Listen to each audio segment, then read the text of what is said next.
I was born January the 15th, 1941 in Vincennes, Indiana. A terrible place to be born in because Vincennes is a very hard city for a second grader to spell. I had a lot of trouble with Vincennes.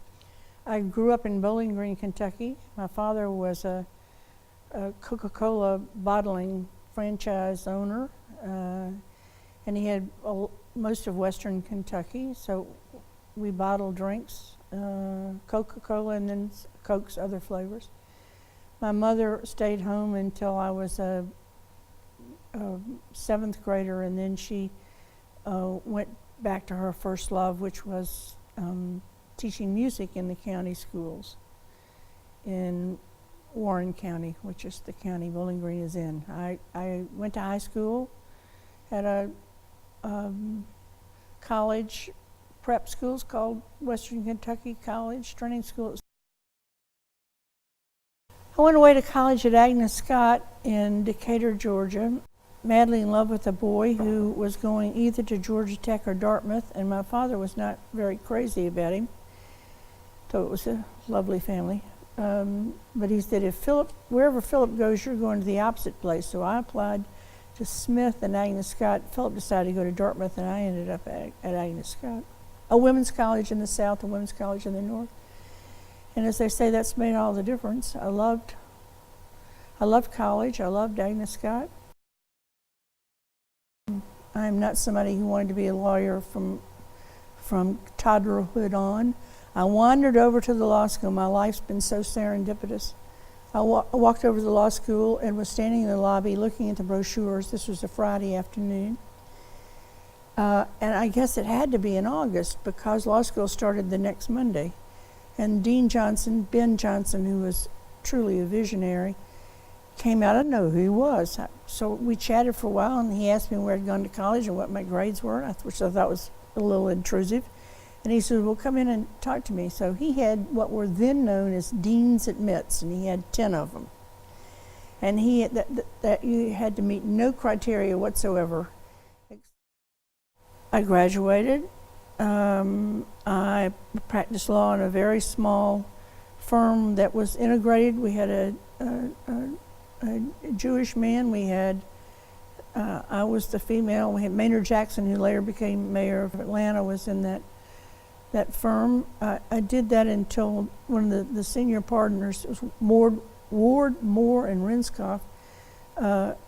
Angela Davis was represented by Moore. Judge Ward, Henry, who was then there, became a judge in the firm, dissolved. That's when I went to Harvard for graduate school. I had decided that I wanted to teach, and I needed, as we said in those days, to wash my Emory degree. Yes, it was sort of like an awakening. I was not politically active in high school in my first 2 years in college, but then the voting registration drive was hot and heavy in Georgia beginning in around 1959. Kennedy came to Warm Springs, Georgia I was a rabid Kennedy fan. I registered voters in Augusta, and the sheriffs escorted us to the county line, and then the next county sheriff would escort us. Did I say rescue? That's a great Freudian slip. It was like a rescue. It was terrifying. I was at the last Klan rally on Stone Mountain the night before they integrated the Atlanta schools in 1960, the summer of 1961. I became friends with some of the black power structure. Julian Bond, who's now deceased, was a lovely, lovely man. He had a delegation he was trying to get seated at the Democratic convention in 1968, and I agreed to be a delegate. We did not get seated, but we were there in the balcony in case the floor in case the vote was to seat us and unseat the rump, hand-picked Democrat group who were eventually seated. But I was there in the riots and trying to get through the park to get to my hotel, again terrified. My father called and said they thought they saw me on television. Would I please stay inside? So I didn't go out anymore. Those were heady times. And I think probably the chapter of my life of which I'm most proud was the years of screwing my courage to the wall and trying to be a part of something that I knew at the time was bigger than anything I'd ever had seen or perhaps would see again. As a Candler professor of law, I was the first woman to ever have a chair at Emory, which is staggering, and it does not speak well of Emory, because I was at that time maybe in my early 30s. My good friend and colleague Harold Marquis came in my office and he said, "Lucy," he said, "you know why you got this chair, don't you?" And I said, "Because I'm a woman." And he said, "That's right." And he said, "So what are you going to do about it?" And it carried a $5,000 stipend then, which is a lot of money. Uh-huh. And I said, "I'm going to accept it." So even with those inklings, that being a woman was certainly a powerful factor. I was at the right place at the right time. It was the cresting of the women's movement. I was there. I was the only woman on the law faculty. I don't know about the other professional schools, but in any event, it was a wonderful, wonderful honor. I went to a Law and Humanities conference in 1979, Law and Humanistic Education, which was this project created by the Ford Foundation to try to make law teaching more humane. And I thought that was a terrific idea and something I had struggled to do on my own, to be my own person in the classroom. And so at any rate, I went to this conference the first year, and then the second year they asked me to come back as a faculty member, and I met Jim Bowers, who was a faculty member from Texas Tech. We married and commuted for 2 years, and Jim laughingly said the truth, which was Braniff Airlines went out of business 2 weeks after we were finally reunited in Atlanta and received the offer to come to LSU. Take it away. Austin Johnson, who was a former colleague of ours here, now gone into private practice. Austin came to me and said, the juvenile judges need a bench book. We got these laws scattered over 78 titles. Nobody is real sure of what, and some of them are inconsistent. Can you pull it all together in a bench book? And I said, "Austin, I did children in juvenile law when I was in Atlanta. I'm not doing that again. They are a beleaguered group. Always the lowest people on the totem pole are the juvenile judges in the courts." And I said, "No, I'm going to do something like securities or some, tonier area of the law." He said, "Well, just do this because you know juvenile law. I know that. Just do this one project and then you can decamp." We finally got all the laws together, but we used a system of caveats. We'd say, caveat, the law says 1, 2, 3 here. The law over here says 4, 5, 6, and not 1 or 2.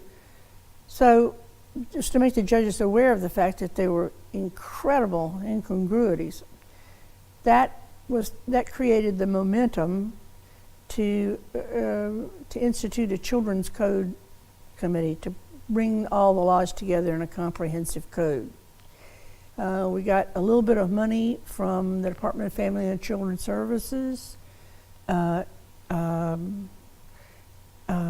Hawkwood gave money for the group to come together. So We worked on it for 5 years and produced this 1,100-page document called the Children's Code. And the legislature, miracle of miracles, enacted it.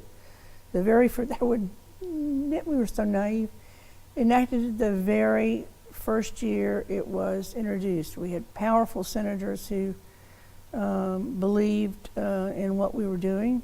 And we said, you know, this is not revolutionary. What we're doing is pulling together and reconciling the existing law. So it didn't sound very threatening, but anybody who's ever taken minutes for an organization or drafted an agreement based upon negotiations in court, never give up the power to write the agreement. So we'd come to points we come to forks in the road, and we always took what we thought was the pro-children road.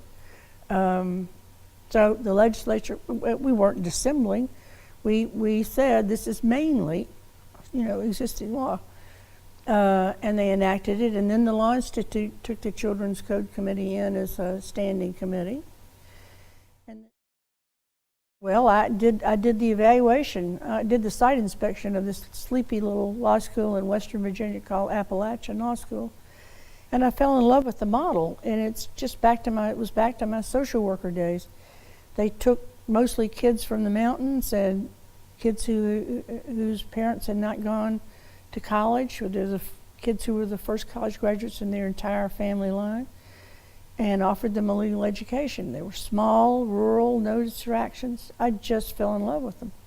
I did an honest evaluation, but I didn't forget the school. So we had a sabbatical coming up, and we'd already spent several lovely sabbaticals abroad. I mean, really, really had an enriched professional life. And I called them and I said, no, I wrote a letter and I said, we both got a sabbatical. Do you by chance have any openings on your faculty? And we'll work at a reduced rate. Jim and I had already worked it out. We wanted to go badly enough that we'd go for less. And our youngest son was in college, so we were free to roam. And they called back the next week and said, we don't have openings for faculty. We have one opening, but we do have an opening for a dean. Would you be interested in being dean? And I said, I don't think so, but we'll talk about it. So I went through the first interview, and the people were really terrific. The board of trustees. So I interviewed them, and I said to Jim, you're going to love this campus, and these are really nice people. Let's just go talk to them. So we went. Anyway, to make a long story very short, we agreed to go, and it was an entirely different lifestyle. I thought I could do it. I thought I had the necessary skills, and I certainly shared the vision. The biggest problem was that Jim had been diagnosed with cancer before we went. So it was really his decision whether or not he was willing to be farther away from medical care, because the nearest airport is 2 hours away from Grundy, which is where the law school was. But we did go, and about that time, after my first year, law school enrollment started declining, so it made the school much, much more vulnerable. So I spent most of my time trying to put together a marriage between Appalachian Law School and Emory and Henry, which is a very prestigious college that's also in that same neck of the woods. Almost pulled it off for reasons much too complicated to go into here. And then Jim died. And so I decided to come back home and unretire. I had retired from LSU, so I retired as the dean.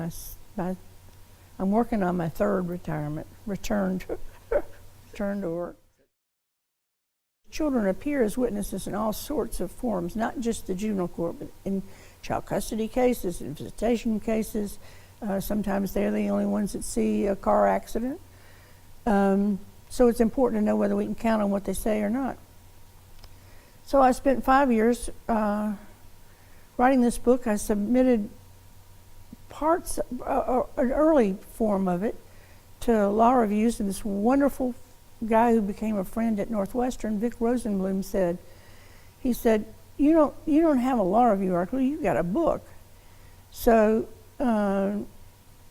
that spurred me on to turn into a book, and Yale published it, and it was the runner-up for the Scribes Award one year. That's the organization of law professors that pick out the best book written every year.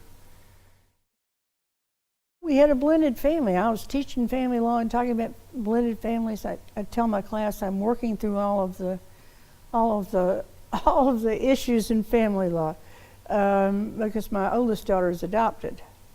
Not Fairchild, Leah, my second oldest daughter.